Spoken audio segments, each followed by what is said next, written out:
Voici vos nouvelles TVCL avec Vincent Orellana-Pépin. Mesdames et messieurs, bonjour. Ici Vincent Orellana-Pépin. Bienvenue à votre bulletin de nouvelles TVCL pour la période du 10 au 16 octobre. Nous commençons cette semaine avec le 24 heures de Tremblant qui a officiellement lancé sa 22e édition en présentant son nouveau commanditaire principal, la Sun Life, ainsi que les 10 enfants parrainés. L'événement, qui aura lieu du 9 au 11 décembre prochain, est devenu un incontournable au fil des ans pour tous ceux qui veulent se dépasser et surtout qui ont à cœur la santé et le bien-être des enfants.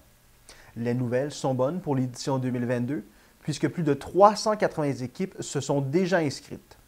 L'organisation se croise les doigts et se montre optimiste quant à l'atteinte de l'ambitieux objectif de 500 équipes participantes et d'une collecte de dons de 5 millions de dollars. L'an dernier, l'événement a récolté plus de 4,1 millions de dollars. Le 24 heures de Tremblant a fait du chemin depuis sa première édition, alors qu'il avait attiré 300 participants et recueilli 300 000 dollars. Tous les profits de la collecte sont remis aux 3 grandes fondations bénéficiaires que sont la Fondation Charles Bruno, la Fondation du CHEO et la Fondation Tremblant. Leur soutien permet à des milliers d'enfants de bénéficier d'une meilleure qualité de vie. Le succès et la croissance constante de l'événement permettent à la Fondation 24 heures de Tremblant de soutenir ces acteurs de changement qui ont un impact majeur à l'échelle du Québec, dans la région d'Ottawa-Gatineau, ainsi que localement dans la MRC de Laurentides. Chacun des 10 enfants parrainés de cette édition sera jumelé à des équipes participantes aux 24 heures. Ces petits héros sont non seulement un élément motivateur pour les participants, mais ils incarnent aussi l'espoir d'une vie meilleure.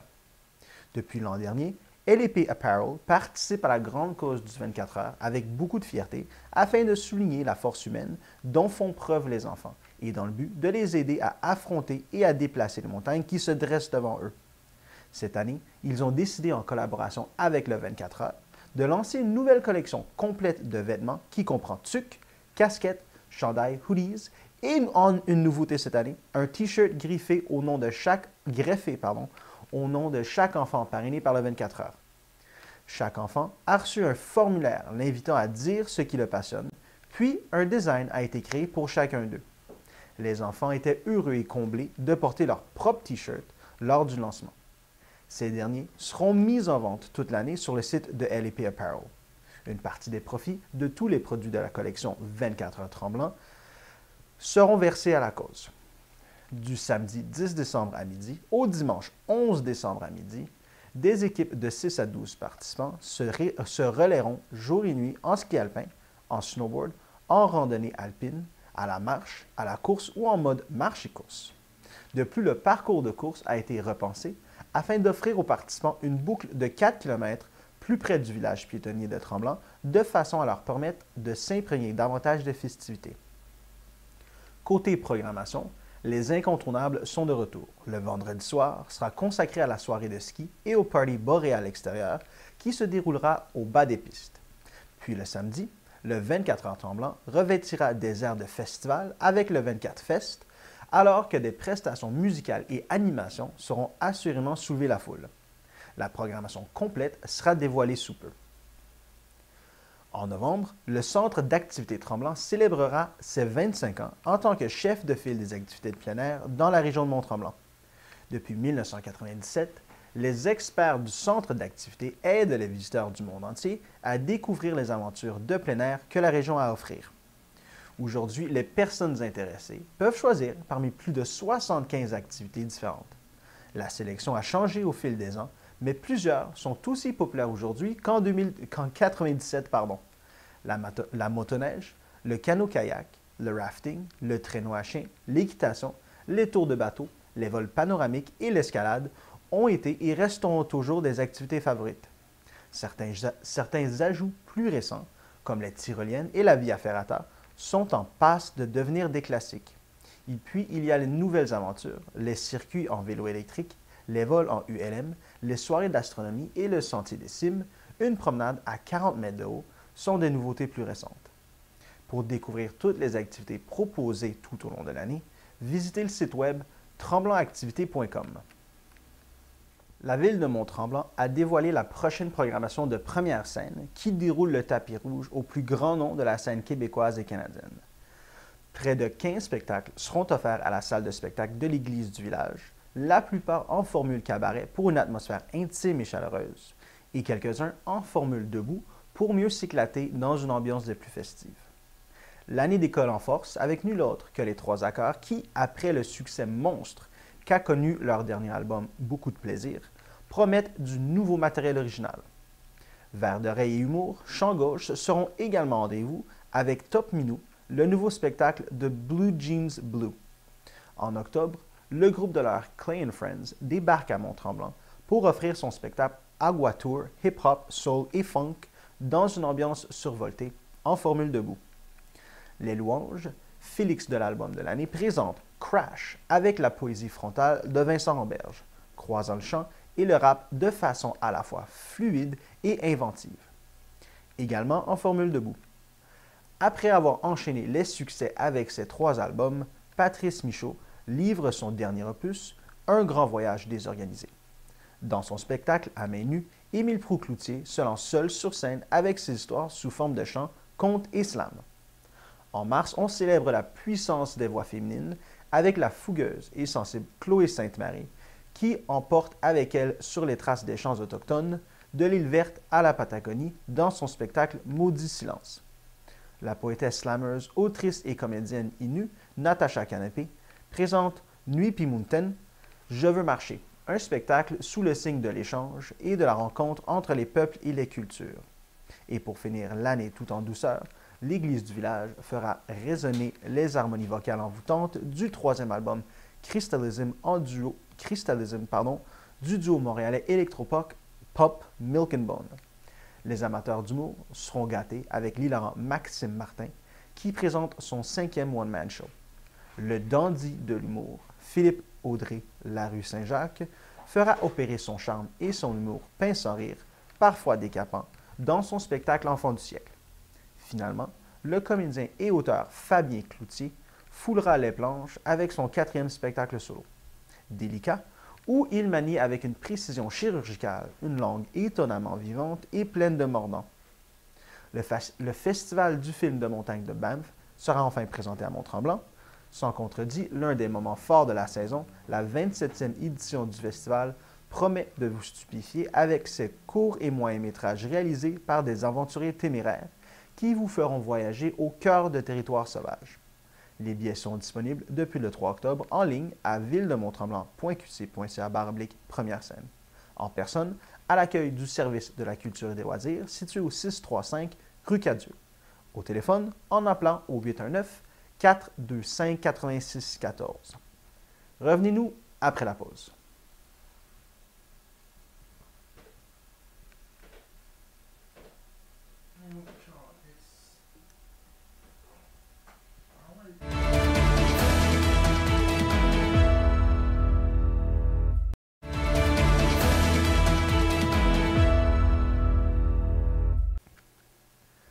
Dans le cadre de la Journée mondiale des enseignants et des enseignantes qui s'est tenue le 5 octobre, toute l'équipe du campus de l'école primaire de Mont-Tremblant et ses élèves se sont appropriés leur toute nouvelle cour d'école verte qui a permis d'embellir et d'ensoleiller leur entrée.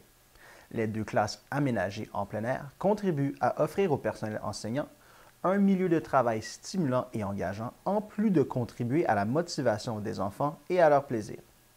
Outre l'aménagement des 2 classes extérieures, les travaux terminés cet été comprenaient l'ajout et le remplacement d'arbres, la réalisation d'aménagements paysagers et l'installation de nouveaux modules de jeu. Cet espace versatile, original et ludique participe également à la réduction de l'effet d'îlot de chaleur qui était caractéristique de cette cour d'école constituant le principal îlot de chaleur du centre-ville. Faire reculer les îlots de chaleur sur le territoire est d'ailleurs l'un des objectifs du plan climat adopté par la Ville pour s'adapter au changement climatique, en plus de lutter contre ceux-ci.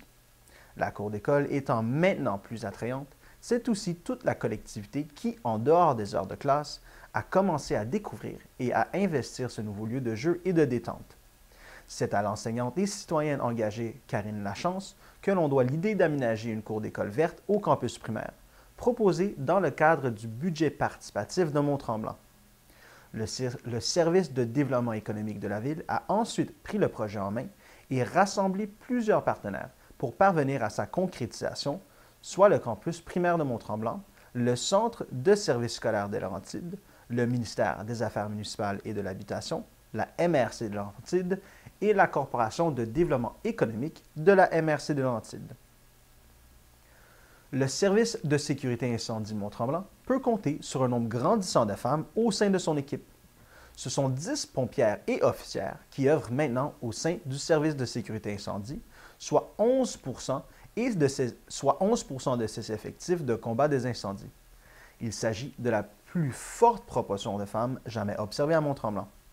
Preuve de la part grandissante des femmes, le hasard a fait en sorte que la garde interne de nuit à la caserne 52 a été assurée le 1er octobre dernier par une équipe 100% féminine pour la première fois de l'histoire du service. Cette équipe était composée des pompières Stéphanie Deschamps, Marie-Lou Chalifour et Mélissa Martin-Poirier, ainsi que la lieutenante Kimberly Reed.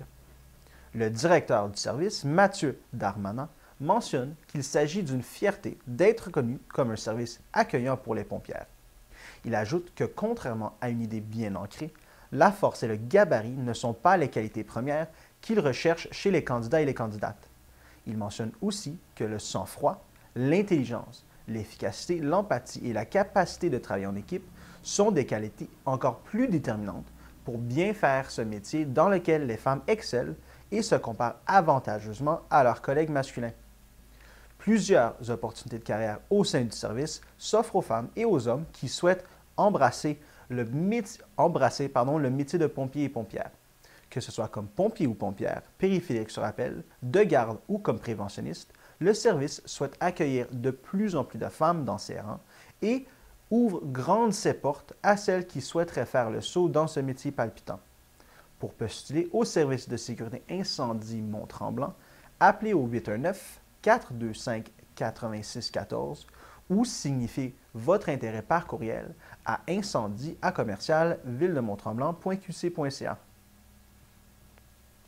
Les citoyens de la ville de Saint-Sauveur se souviendront longtemps de la journée du 21 mai 2022, puisque le ramassage de troncs et de branches d'arbres arrachés par les vents violents aura duré plus de 4 mois et coûté plus de 600 000 $. Au total, près de 14 000 tonnes de bois ont été collectées et déchiquetées. Une portion des copeaux a été transportée vers un site de traitement pour en faire de la biomasse forestière, alors que le reste a été cédé à des partenaires locaux. La quantité totale de copeaux de bois recueillis est équivalente à la superficie de 2 terrains de football canadiens. La Ville tient à remercier les résidents pour leur patience et leur collaboration lors de cette situation particulière.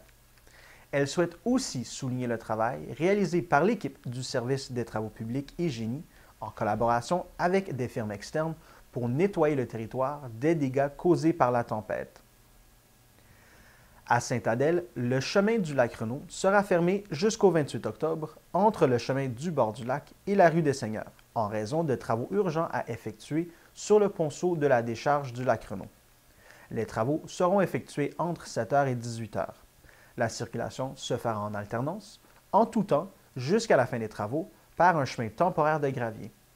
De plus, la ville de Mornites informe que des travaux sont planifiés sur le rang 2 lors des mêmes dates.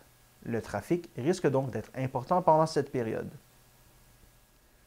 La ville de Sainte-Agathe-des-Monts informe la population que des travaux d'infrastructures publiques et privées ont débuté dans le secteur centre de la ville, plus précisément sur les rues Madeleine et Citation. Ces travaux d'infrastructure visent l'amélioration de la qualité du réseau d'eau potable existant de la ville et serviront à desservir les projets de développement domiciliaire, le plateau des Alizés, dans le prolongement de la rue Madeleine, ainsi que le projet Ébène, dans le prolongement de la rue Citation. Les allées véhiculaires des projets demeureront privées et seules les infrastructures d'aqueduc feront l'objet d'une demande de municipalisation. Les travaux municipaux seront réalisés par les promoteurs dans le cadre d'une entente signée auprès de la Ville et consisteront à prolonger et boucler le réseau d'eau potable existant dans le prolongement des rues Madeleine et Citation afin de desservir les nouvelles habitations projetées et d'améliorer la qualité de la desserte en eau potable pour ce secteur, remplacer une conduite d'eau potable existante à l'intérieur de l'emprise de la rue Citation afin d'en augmenter le diamètre. La durée des travaux demeure à déterminer. Les 2 projets domiciliaires de type projet intégré d'habitation seront situés dans le secteur centre de la ville. L'un prévoit 12 nouvelles habitations unifamiliales isolées, tandis que l'autre en prévoit 24.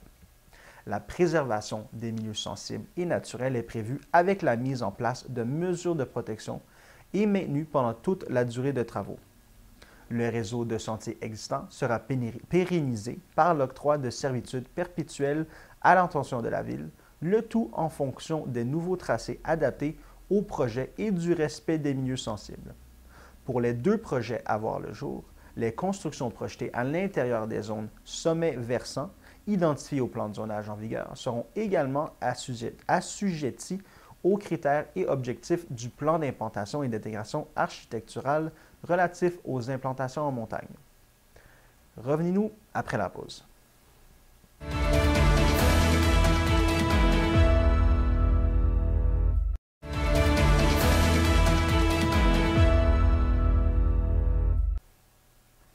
La ville de Saint-Agathe-des-Monts a entrepris une démarche auprès de Terre et Habitat Inc. dans le but de réaliser un inventaire représentatif de l'état des rives autour des lacs Papineau et Magnan. Cet inventaire permettra d'identifier les améliorations à réaliser et déterminer les endroits où il faudra intervenir. L'équipe multidisciplinaire et expérimentée de Terre et Habitat Inc. possède les compétences particulières nécessaires à la réalisation de ce mandat. La zone à l'étude se compose de l'ensemble des rives situées autour des lacs Papineau et Magnan et des îles. Seules les sections situées en rive sont visées dans ce processus, soit les 10 ou 15 premiers mètres en fonction de la pente calculée à partir de la limite du littoral. Afin de réaliser l'étude en bonne et due forme, la municipalité fournira à l'équipe de techniciens et spécialistes de Terre et Habitat Inc. une lettre les autorisant à circuler sur les terrains privés localisés autour des lacs Papineau et Magnan. Seuls les riverains sont concernés par cet exercice, soit toute personne ayant une propriété riveraine ou un lot riverain, construit ou non, situé en bordure des lacs Papineau et Magnan. Si vous avez une propriété riveraine ou un lot riverain au lac Papineau et Magnan, aucune action n'est requise de votre part dans le cadre de cette démarche. Une fiche terrain comprenant entre autres les renseignements suivants sera remplie par l'entreprise mandatée pour chaque lot visé.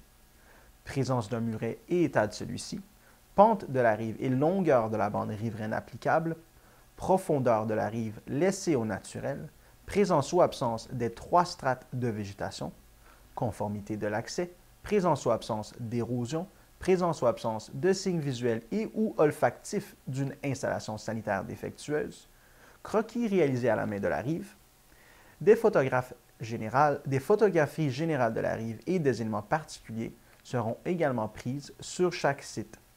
L'exercice a débuté le 10 octobre 2022 et se terminera vers le 4 novembre 2022. La compilation de données par Terre et Habitat Inc. devrait débuter aussitôt que les visites des propriétés et lots concernés seront terminées, c'est-à-dire au courant du mois de novembre 2022. La Ville de Saint-Agathe-des-Monts invite toute personne ayant des questions sur le processus à entrer en communication avec l'équipe responsable de l'étude par téléphone au 819-326-4595 au poste 3246 ou par courriel à urbanisme@vsadm.ca. À la suite de la fermeture de la gare de Mont-Laurier, annoncée le 20 août dernier, et de la mise sur pied du comité concernant l'avenir de l'immeuble, le conseil de la MRC d'Antoine Labelle, lors de sa séance du 27 septembre, s'est penché sur les recommandations du comité et des experts pour confirmer le scénario à prioriser. Bien que nombreuses sont les étapes à accomplir avant de confirmer la faisabilité du projet, le conseil de la MRC privilégie la démolition de la gare de Mont-Laurier et la reconstruction d'un nouvel édifice. Puisque la MRC a signé un bail de 60 ans en 1994 avec le ministère des Transports, le ministère des Affaires municipales et le ministère de l'Environnement et de la Faune, c'est le conseil de la MRC qui est responsable de l'infrastructure du parc linéaire et doit en assurer la gestion comme s'il en était le propriétaire. Ainsi, il a dû se pencher sur l'urgence d'agir et prendre position quant aux interventions à privilégier à la gare de Mont-Laurier. Les rapports des entreprises WSP et C2V Architecture font état des défaillances importantes qui doivent être corrigées à court terme. Les points critiques incluent l'ensemble des fondations qui présentent des fissures et des déformations majeures, la structure des planchers du rez-de-chaussée affaiblie par des travaux antérieurs, ainsi que les circuits électriques, la plomberie et plusieurs autres éléments non conformes. Ces problématiques observées peuvent s'avérer dangereuses pour les usagers et c'est pourquoi les assureurs de la MRC ont demandé la fermeture du bâtiment. À la lumière de ces constats et en raison des obligations découlant du bail, la MRC a analysé différents scénarios afin d'intervenir comme elle se doit. Le premier consiste en la démolition de l'édifice sans intervention subséquente. Cette option ne pourrait se prévaloir de soutien financier et ne répondrait pas aux obligations du bail, soit d'occuper les lieux et d'offrir une infrastructure publique et à vocation récréo-touristique. Le second scénario consiste en la rénovation et la réhabilitation du bâtiment actuel. Considérant les investissements s'élevant à près de 6,5 millions de dollars, cette intervention n'est pas privilégiée. Finalement, le dernier scénario consiste en la démolition de l'édifice actuel et la construction d'une nouvelle infrastructure. Selon les estimations brutes et initiales, ce scénario pourrait s'élever à environ 3,5 millions de dollars, mais les investissements réels seraient connus lors du déploiement du projet. Il pourrait également être admissible à des aides financières, en plus de permettre la réutilisation du lieu et répondre aux vocations communautaires et touristiques. Dans le souci de préserver le site historique, ce scénario pourrait permettre la réalisation d'un projet réfléchi et concerté pouvant répondre aux besoins du parc linéaire et des communautés. Le comité de travail est composé du préfet et d'un maire de chacun des secteurs du territoire, soit M. Daniel Bourdon, préfet et maire de Mont-Laurier, M. Pierre Flamand, maire de Lac-des-Écorces, M. Pierre Gagné, maire de Notre-Dame de Pontmain, Mme Francine Letourneau, mairesse de Nomineng, et Mme Diane Sirard, mairesse de Fermeneuve. Le comité a évalué ces scénarios en considérant les aspects patrimoniaux et communautaires, la sécurité des lieux et des utilisateurs et les opportunités de financement disponibles. Il a également pris connaissance de l'ensemble des obligations et responsabilités des différentes instances, soit le gouvernement fédéral, le gouvernement provincial et la ville de Mont-Laurier, qui impacteront assurément les décisions et les étapes de réalisation de l'éventuel projet concernant le site de la gare. La recommandation du comité, entérinée par le conseil de la MRC, s'est donc arrêtée sur la démolition de l'infrastructure et la construction d'un nouvel édifice. Toutefois, pour aller de l'avant avec ce scénario, plusieurs étapes restent à réaliser, notamment l'obtention de l'accord du fédéral en raison de la loi sur la protection des gares ferroviaires patrimoniales, l'accord des ministères des Transports et des Affaires municipales et de l'Habitation, propriétaire du bâtiment, et du ministère de la Culture et des Communications en raison de l'année de construction du bâtiment, et finalement les autorisations municipales, dont les plans d'implantation et d'intégration architecturale. La MRC travaille actuellement à l'organisation d'une rencontre d'information publique et d'échange dans les prochaines semaines, soit cet automne ou cet hiver. Celle-ci permettra d'aller à la rencontre de la population afin de présenter l'état de la situation, les différents éléments des rapports qui ont orienté les choix, en plus d'entendre et de partager les préoccupations et les besoins des communautés quant au projet. Puisque plusieurs citoyens, groupes de citoyens et organismes interpellent la MRC afin de s'impliquer dans le dossier, celle-ci invite toute personne ou organisation intéressée à participer à cette rencontre d'information. Surveillez le site Web et la page Facebook de la MRC, ainsi que les médias sociaux pour connaître la date, l'heure et le lieu de cette rencontre d'information publique. Revenez-nous après la pause.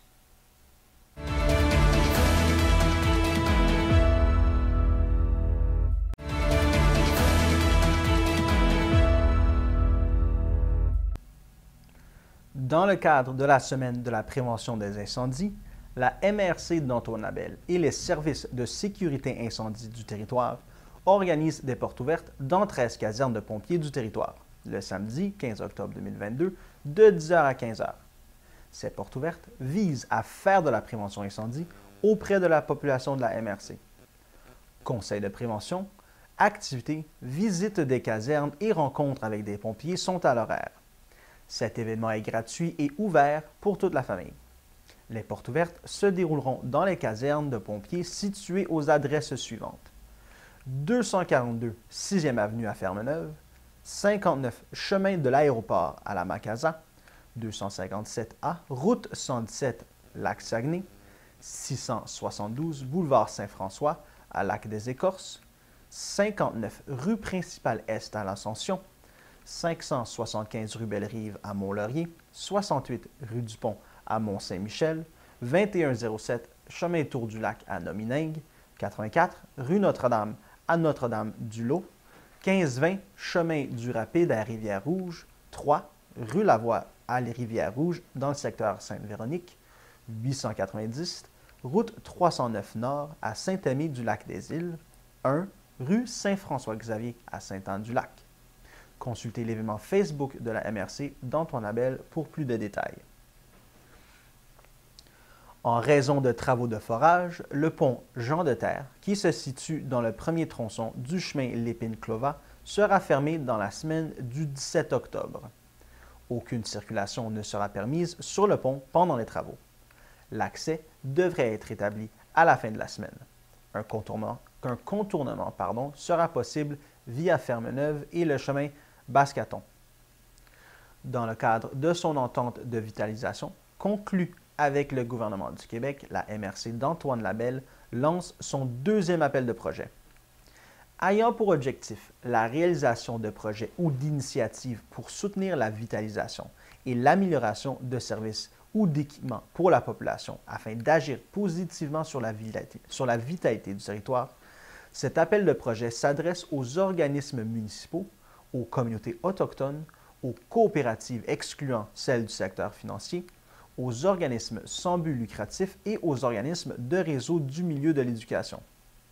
Les projets admissibles doivent directement s'inscrire dans les axes de vitalisation, soit l'attractivité territoriale, l'emploi et la main-d'œuvre, le milieu de vie ou le tourisme. Les projets doivent par ailleurs constituer une initiative d'une durée limitée dans le temps, de nature ponctuelle et non récurrente. Les projets doivent également se réaliser sur le territoire de la MRC. Les organisations admissibles qui souhaitent obtenir une aide financière maximale de 100 000 $ pour un projet conventionnel doivent déposer leur projet avant le 9 décembre à midi. Un projet pourrait également bénéficier, de façon exceptionnelle, d'un rehaussement du plafond de l'aide financière jusqu'à un maximum de 250 000 $.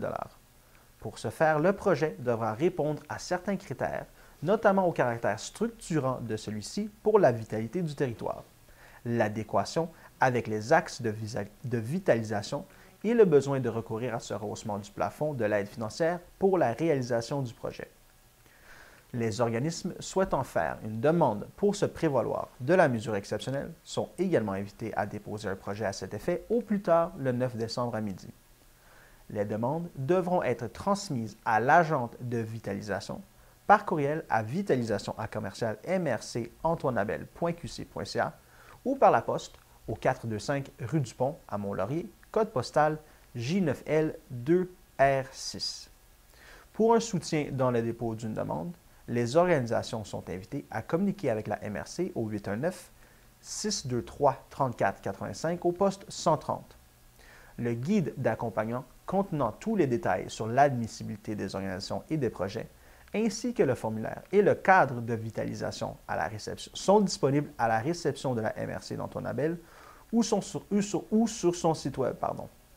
La MRC encourage fortement les promoteurs à prendre connaissance de l'ensemble des documents qui contiennent toute l'information nécessaire au dépôt adéquat des demandes d'aide financière, ainsi que de participer à la rencontre d'information prévue à cette fin. Les organismes sont invités à participer à une rencontre d'information qui se tiendra le 18 octobre à 13 h à la salle des préfets de la MRC Antoine Labelle, au 405 rue du Pont à Mont-Laurier. Cette rencontre permettra de préciser les détails concernant le deuxième appel de projet et de répondre aux questions des promoteurs. Pour participer à la rencontre d'information, veuillez confirmer votre présence avant le 14 octobre à midi par courriel à sec.adm@mrcantoinebel.qc.ca ou par téléphone au 819-623-3485 au poste 121. C'est en janvier 2021, dans le cadre du volet Soutien à la vitalisation et à la coopération intermunicipale du Fonds des régions et ruralités, que le ministère des Affaires municipales et de l'Habitation a accordé à la MRC une aide financière totalisant plus de 6 millions de dollars pour une période de 5 ans, soit jusqu'au 31 décembre 2025 pour une entente vitalisation. Celle-ci a pour objectif d'encourager la mobilisation des acteurs municipaux pour faire face aux défis de vitalisation, de favoriser la collaboration entre l'appareil gouvernemental, la MRC et les municipalités, d'appuyer la réalisation d'initiatives de vitalisation sur les territoires, ainsi que d'agir positivement sur la vitalité par l'amélioration de services ou d'équipements et la réalisation de projets dans les secteurs économiques, social, touristique ou culturel. Revenez-nous après la pause.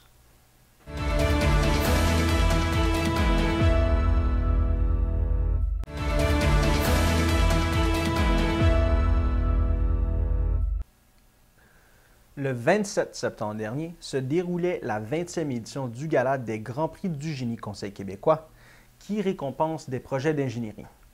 Parmi les 61 projets en nomination, le CI3S de Laurentide a remporté celui de la catégorie bâtiment mécanique électrique, avec l'unité de retraitement des dispositifs médicaux mobiles.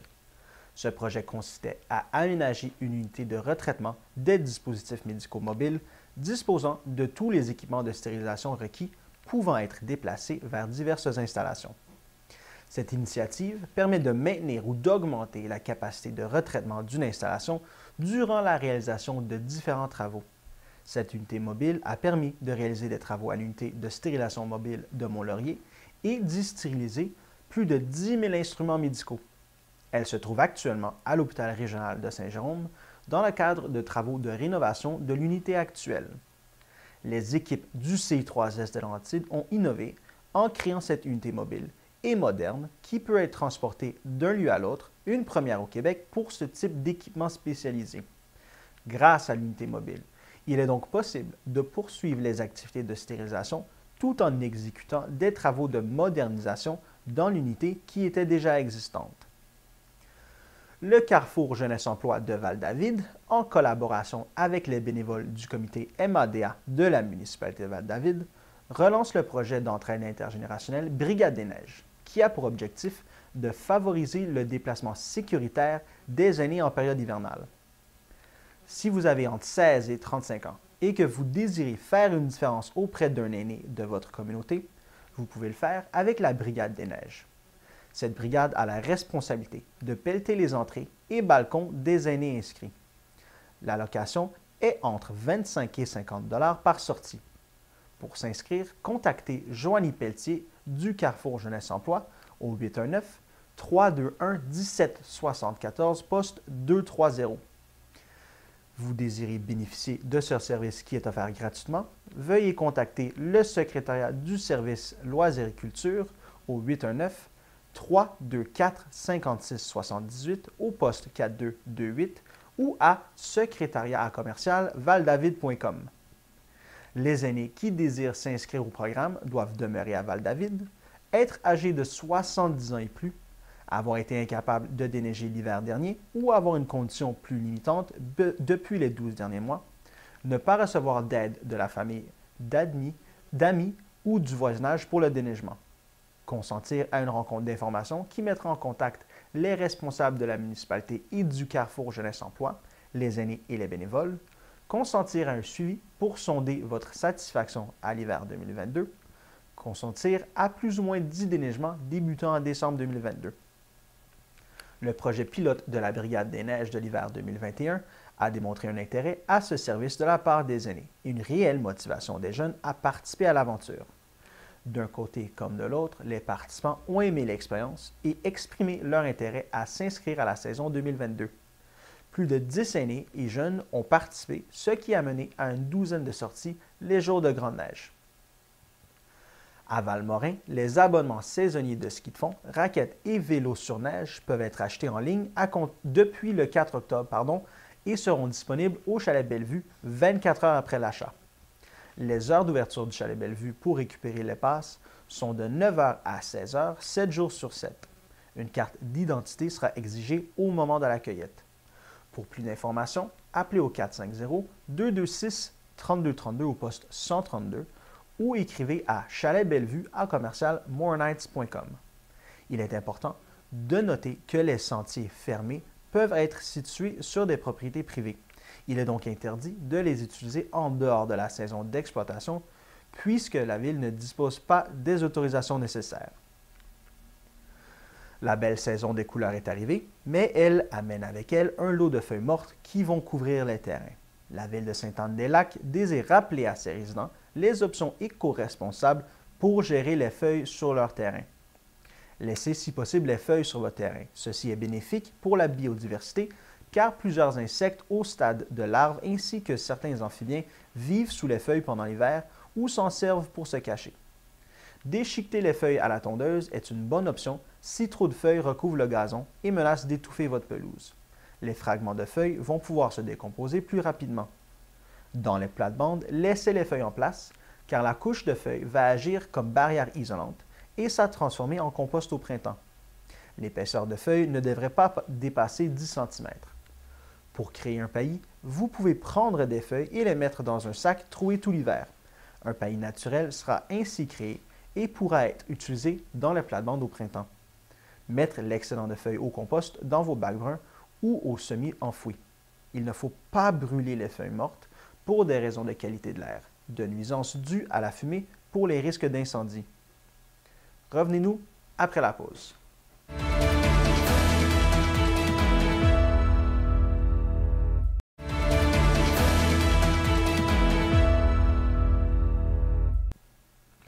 La municipalité de Mont-Blanc a dévoilé sa nouvelle identité visuelle et son nouveau logo le 29 septembre dernier lors d'un 5 à 7 au chalet de la mairie. Plus de 70 invités étaient présents lors de cette soirée. M. Levert, maire de la municipalité, mentionne que Mont-Blanc est fier de cette nouvelle image qui s'inscrit parfaitement dans sa vision de développement. Il ajoute que la municipalité voulait se démarquer, démontrer le renouveau et marquer les esprits et que ce nouveau logo reflète parfaitement les valeurs de la communauté. Issue d'une réflexion amorcée il y a quelques mois, la création de cette nouvelle image s'inscrit dans la démarche initiée par la vision stratégique adoptée par le conseil municipal en 2019 et le changement du nom de la municipalité pour celui de Mont-Blanc. Dans la transformation de cette identité visuelle, rien n'a été laissé au hasard, que ce soit le choix des couleurs, la typographie ou les courbes réconfortantes et dynamiques, tout a été analysé et réfléchi. Pour bien faire comprendre cette nouvelle image et en saisir toutes les nuances, sa symbolique a été expliquée et l'enregistrement de cette soirée est disponible sur le site web de la municipalité. Le maire a profité de l'occasion pour remercier tous les acteurs qui ont participé à la création de cette nouvelle image, de même que les personnes présentes qui ont à cœur leur communauté. Plusieurs outils de communication seront actualisés graduellement au cours des prochaines semaines. Aussi, la population n'a pas été, la population n'est pas mise de côté dans cette importante démarche, puisqu'elle sera invitée à participer prochainement à un concours visant à se doter d'une nouvelle devise représentative de la communauté. La Ville souhaitait avoir une image forte, dynamique et actuelle, à laquelle les citoyens peuvent s'identifier. Cette transformation de l'identité visuelle par ce nouveau logo démontre l'aspect accueillant de la municipalité, de même que ses grandes richesses. Le logo est un bel équilibre entre la solidité et le mouvement, entre la volonté du bien-être communautaire et la volonté d'aller de l'avant. La collectivité tissée serrée est bien représentée par les rubans en interaction. Le logo est un ensemble de lignes aux courbes réconfortantes et dynamiques, créant un grand M, une force d'attraction importante. Le blanc représente les montagnes, la neige, le plein air omniprésent, mais aussi un symbole de simplicité. Le rouge en référence aux couleurs d'automne, qui est une identité forte pour Mont-Blanc et qui est associée aussi à l'effervescence, la créativité, le dynamisme. Cette énergie représente bien tous les sports et loisirs que l'on retrouve sur le territoire. Le bleu turquoise est symbole apaisant, mais aussi vivifiant. Il rejoint les plans d'eau rafraîchissants, cet élément si présent à Mont-Blanc qui est aussi symbole de la force. Le jaune orangé est symbole de chaleur, de rassemblement, de collectivité. Ce jaune orangé lie les autres symboles pour illustrer l'aspect rassembleur et accueillant de la communauté. Il représente l'union entre les deux secteurs ainsi qu'entre le présent et le futur. Encore une fois cette année, la municipalité de Saint-Donat procède à un appel de candidature afin de recevoir des propositions d'achat dans le cadre de sa politique d'acquisition d'œuvres d'art. Si vous êtes un artiste en art visuel, un photographe, un sculpteur ou un peintre, la municipalité vous invite à soumettre une œuvre. Chaque artiste peut en présenter un maximum de 3. Vous avez jusqu'à 16h30 le vendredi 4 novembre pour déposer votre candidature. Les personnes intéressées doivent remplir le formulaire disponible sur le site web de la municipalité. Le formulaire dûment rempli doit être acheminé au comité d'acquisition d'œuvres d'art de la municipalité de Saint-Donat en personne à l'Hôtel de Ville, au 490 rue Principale ou par courriel à viviane.miron@commercialsaintdonat.ca. Pour obtenir une version papier, communiquez avec Viviane Miron par téléphone au 819-424-2383 au poste 239. Si vous avez acquis une propriété à Saint-Donat dans la dernière année ou êtes nouvellement locataire, le conseil municipal vous invite à une matinée d'accueil et d'information.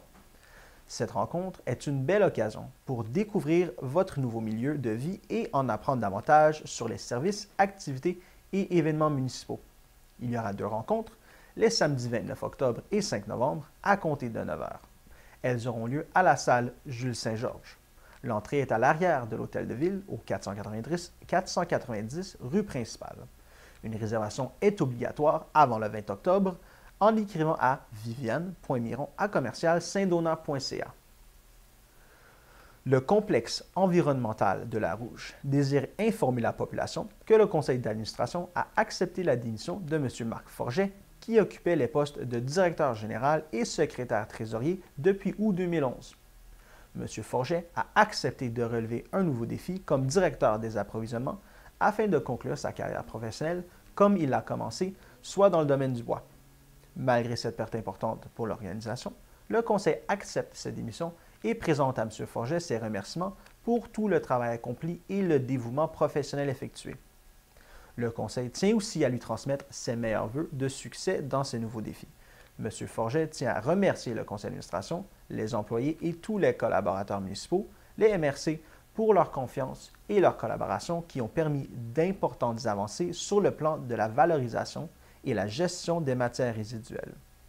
De plus, le conseil d'administration est fier d'annoncer la nomination de Mme Marlène Perrier comme directrice générale par intérim et secrétaire trésorière par intérim et lui souhaite la meilleure des chances dans ses nouvelles fonctions.